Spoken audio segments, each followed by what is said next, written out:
Hi hello ನಮಸ್ಕಾರ. Speed news ವಿಶೇಷ ಕಾರ್ಯಕ್ರಮಕ್ಕೆ ಸ್ವಾಗತ. ನಾನು ಸುನಂದ ಅನಸೂಯ. ದರ್ಶನ್ ಹಾಗೆ ದುನಿಯಾ ವಿಜಯ್ ಇಬ್ಬರನ್ನ ಕಂಡ್ರೆ ರವಿ ಬೆಳಗೆರೆಗೆ ಯಾಕೆ ದ್ವೇಷ?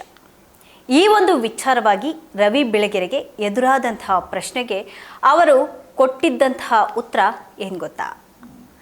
ಕನ್ನಡ ಪತ್ರಿಕೋದ್ಯಮ ಹಾಗೆ ಸಾಹಿತ್ಯ ಲೋಕದಲ್ಲಿ ರವಿ ಬೆಳಗೆರೆ ಎಂಬ ಹೆಸರು ಕೇವಲ ಒಂದು ಹೆಸರಲ್ಲ, ಅದೊಂದು ದೊಡ್ಡ ಸಂಚಲನ ಅಂತಲೇ ಹೇಳಬಹುದು. ತಮ್ಮ ಹಾಯ್ ಬೆಂಗಳೂರು ಪತ್ರಿಕೆ ಮೂಲಕ ಕನ್ನಡಿಗರ ಮನೆ ಮಾತಾಗಿದ್ದಂತಹ ಅವರು ತಮ್ಮ ವಿಶಿಷ್ಟ ಬರವಣಿಗೆ, ಯಾರಿಗೂ ಅಂಜದ ನೇರ ನುಡಿ ಹಾಗೆ ಖಡಕ್ ವ್ಯಕ್ತಿತ್ವದಿಂದಲೇ ಅಪಾರ ಜನಪ್ರಿಯತೆ ಗಳಿಸಿದ್ರು.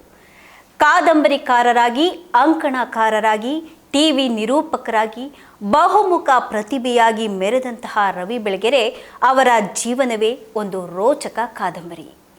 ಸಮಾಜದ ಕಟ್ಟುಪಾಡುಗಳಿಗೆ, ಚೌಕಟ್ಟುಗಳಿಗೆ ಎಂದಿಗೂ ಸಹ ಅವರು ತಲೆ ಕೆಡಿಸ್ಕೊಂಡಂಥವ್ರು ಅಲ್ಲ. ತಮಗೆ ಏನು ಸರಿ ಅನಿಸುತ್ತೆ ಅದನ್ನೇ ಮಾಡ್ತಾ ಇದ್ರು. ಏನು ಅನಿಸುತ್ತೆ ಅದನ್ನು ನೇರವಾಗಿ, ಯಾವುದೇ ಭಯ ಇಲ್ಲದೆ, ಯಾರಿಗೂ ಭಯ ಬೀಳದೆ ಹೇಳುವಂತಹ ಎದೆಗಾರಿಕೆ ಇದ್ದಿದ್ದು ರವಿ ಬೆಳಗೆರೆ ಅವರಿಗೆ ಮಾತ್ರ. ಇಂತಹ ಅಪರೂಪದ ಗಡಸುತನದ ವ್ಯಕ್ತಿತ್ವ ಇದ್ದಂತಹ ರವಿ ಬೆಳಗೆರೆ ಅವರು ತಾವು ಬದುಕಿದ್ದಂತಹ ಟೈಮಲ್ಲಿ ಒಂದು ಸಂದರ್ಶನವನ್ನು ಕೊಡ್ತಾರೆ. ಕನ್ನಡ ಚಿತ್ರರಂಗದ ಇಬ್ಬರು ಪ್ರಮುಖ ನಾಯಕರಾದಂತಹ ದರ್ಶನ್ ಹಾಗೆ ದುನಿಯಾ ವಿಜಯ್ ಅವರ ಬಗ್ಗೆ ಅತ್ಯಂತ ಮುಕ್ತವಾಗಿ ಆ ಒಂದು ಸಂದರ್ಶನದಲ್ಲಿ ತಮ್ಮದೇ ಆದಂತಹ ಸ್ಟೈಲ್ನಲ್ಲಿ ಮಾತನಾಡಿರ್ತಾರೆ. ಇನ್ನು ಆ ಸಂದರ್ಶನದಲ್ಲಿ ರವಿ ಬೆಳಗೆರೆ ಏನು ಹೇಳಿದ್ದಾರೆ ಅನ್ನೋದನ್ನು ನೋಡೋದಾದರೆ, ಫಸ್ಟ್ ಅವರಿಗೆ ಎದುರಾಗುವಂತಹ ಪ್ರಶ್ನೆ ಇದು. ಚಾಲೆಂಜಿಂಗ್ ಸ್ಟಾರ್ ದರ್ಶನ್ ಹಾಗೆ ದುನಿಯಾ ವಿಜಯ್ ಇವರಿಬ್ಬರ ಬಗ್ಗೆ ರವಿ ಬೆಳಗೆರೆ ಅವರು ಯಾವಾಗಲೂ ಮಾತನಾಡ್ತಾನೆ ಇರ್ತಾರೆ, ಏನಾದ್ರೊಂದು ಕಿರಿಕ್ ತೆಗಿತಾನೆ ಇರ್ತಾರೆ ಅಂತ ಜನ ಹೇಳ್ತಿರ್ತಾರೆ. ನಿಮಗೆ ಅವ್ರ ಬಗ್ಗೆ ಏನಾದರೂ ದ್ವೇಷ ಇದೆಯಾ ಅನ್ನುವಂಥ ಒಂದು ನೇರವಾದ ಪ್ರಶ್ನೆ ಅವರಿಗೆ ಎದುರಾಗುತ್ತೆ ಒಂದ್ಸಲ ಒಂದು ಸಂದರ್ಶನದಲ್ಲಿ. ಈ ಒಂದು ಪ್ರಶ್ನೆಗೆ ಸಣ್ಣದೊಂದು ನಗುವಿನೊಂದಿಗೆ ಉತ್ತರ ಕೊಡ್ತಾರೆ ರವಿ ಬೆಳಗೆರೆ ಅವರು. ನನಗೆ ಗಂಡಸರ ಜೊತೆಗೆ ದ್ವೇಷ ಹಾಗೆ ಪ್ರೀತಿ ಎರಡೂ ಸಹ ಇರಲ್ಲ ಅಂತ ಹೇಳಿ ತಮಾಷೆಯಾಗಿ ಆದರೆ ಅಷ್ಟೇ ಮಾರ್ಮಿಕವಾಗಿ ಉತ್ತರವನ್ನು ಕೊಡ್ತಾರೆ. ಹಾಗೆ ಮೊದಲಿಗೆ ದುನಿಯಾ ವಿಜಯ್ ಬಗ್ಗೆ ರವಿ ಬೆಳಗೆರೆ ಅವರು ಖಡಕ್ ವಾಗ್ದಾಳಿಯನ್ನು ನಡೆಸ್ತಾರೆ. ಆ ಒಂದು ಟೈಮಲ್ಲಿ ಹೀಗೆ ಮಾತನಾಡಬೇಕಾದ್ರೆ ರವಿ ಬೆಳಗೆರೆ ಅವರ ಒಂದು ಧ್ವನಿಯಲ್ಲಿ ತೀವ್ರ ಅಸಮಾಧಾನ ಇರುತ್ತೆ. ಅಂದರೆ ದುನಿಯಾ ವಿಜಯ್ ಬಗ್ಗೆ ಅವರಿಗೆ ಒಂದು ಅಸಮಾಧಾನ ಇರೋದು ಎದ್ದು ಕಾಣಿಸ್ತಾ ಇರುತ್ತೆ ಅವ್ರ ಮಾತಲ್ಲಿ. ಈ ವಿಜಿನೇ ಸ್ವಲ್ಪ ಅಂತ ಹೇಳಿಬಿಟ್ಟು ಅವರ ಒಂದು ಮಾತನ್ನು ಅರ್ಧಕ್ಕೆ ಕಟ್ ಮಾಡ್ತಾರೆ ಅಲ್ಲಿ. ಆಗ ನಿರೂಪಕಿ ಕೇಳ್ತಾರೆ, ಯಾಕೆ ಸರ್ ವಿಜಯ್ ಬಗ್ಗೆ ಅರ್ಧಕ್ಕೆ ನಿಲ್ಲಿಸ್ಬಿಟ್ರಲ್ಲ ಅಂತ ಕೇಳಿದಾಗ ರವಿ ಬೆಳಗೆರೆ ಅವರು ವಿಜಯ್ ಅವರ ಕೆಲವು ಒಂದು ವರ್ತನೆಗಳ ಬಗ್ಗೆ ತೀಕ್ಷ್ಣವಾದಂತಹ ಟೀಕೆಗಳನ್ನು ಮಾಡ್ತಾರೆ. ಅವನನ್ನು ನೋಡಿದ್ರೆ ಹಂಗನ್ಸುತ್ತೆ ನನಗೆ, ಅವನು ಯಾವುದೋ ಒಂದು ದೇವಸ್ಥಾನದ ಎದುರುಗಡೆ ಕೂರಿಸಿದ್ರು ಒಬ್ಬ ಅಮ್ಮ ತಾಯಿ ಥರ ಕಣ್ಣಿಗೆ ಕಾಣಿಸ್ತಾನೆ, ಅವನ ಬಗ್ಗೆ ನಾನು ಏನು ಮಾತನಾಡೋದು ಅಂತ ವ್ಯಂಗ್ಯವಾಗಿ ದುನಿಯಾ ವಿಜಯ್ ಬಗ್ಗೆ ಮಾತನಾಡ್ತಾರೆ.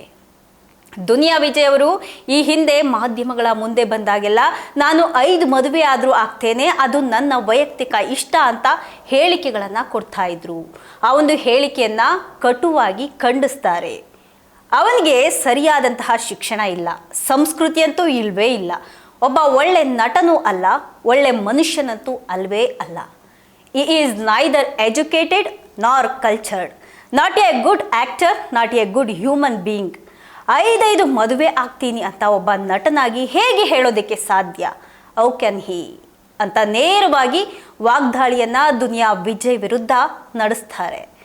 ಯಾಕಮ್ಮ ಇಂಥವ್ರ ಬಗ್ಗೆ ಎಲ್ಲ ಪ್ರಶ್ನೆ ಕೇಳಬೇಕು, ಮಾತಾಡಬೇಕು, ಅದು ಕೇವಲ ಒಂದು ಸಮಯ ವ್ಯರ್ಥ, it will be waste of the time ಅಂತ ಹೇಳಿಬಿಟ್ಟು ವಿಜಯ್ ಬಗ್ಗೆ ಮಾತನಾಡೋದನ್ನು ಅಲ್ಲಿಗೆ ನಿಲ್ಲಿಸ್ತಾರೆ.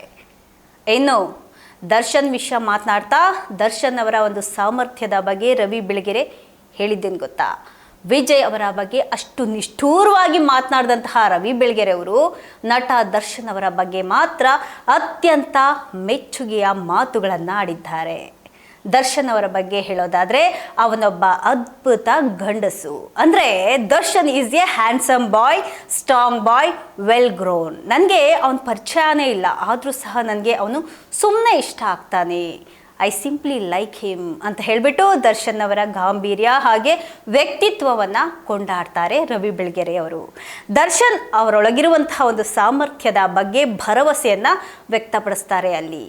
ಅವನಿನ್ನೂ ಸ್ವಲ್ಪ ತನ್ನ ಕೆರಿಯರ್ ಬಗ್ಗೆ ಏಕಾಗ್ರತೆ ಕಾನ್ಸಂಟ್ರೇಷನನ್ನು ಮಾಡಿದ್ರೆ ಸಾಕು, ಕನ್ನಡ ಚಿತ್ರರಂಗದಲ್ಲಿ ಅವನೇ number 1, he will be number 1 in Kannada industry ಆಗ್ತಾನೆ ಅಂತ ಹೇಳಿ ದರ್ಶನ್ ಅವರ ಭವಿಷ್ಯದ ಬಗ್ಗೆ ಕೂಡ ತಮ್ಮ ಖಚಿತವಾದಂತಹ ನಂಬಿಕೆಯನ್ನು ಅಲ್ಲಿ ಹೊರಹಾಕ್ತಾರೆ. ಒಟ್ಟಾರೆಯಾಗಿ ರವಿ ಬೆಳಗೆರೆ ಅವರ ಈ ಮಾತುಗಳಿದಾವಲ್ಲ, ಅವರ ಒಂದು ನೇರ ನುಡಿ ಹಾಗೆ ಎದೆಗಾರಿಕೆಯನ್ನು ಮತ್ತೊಮ್ಮೆ ಸಾಬೀತುಪಡಿಸುತ್ತೆ.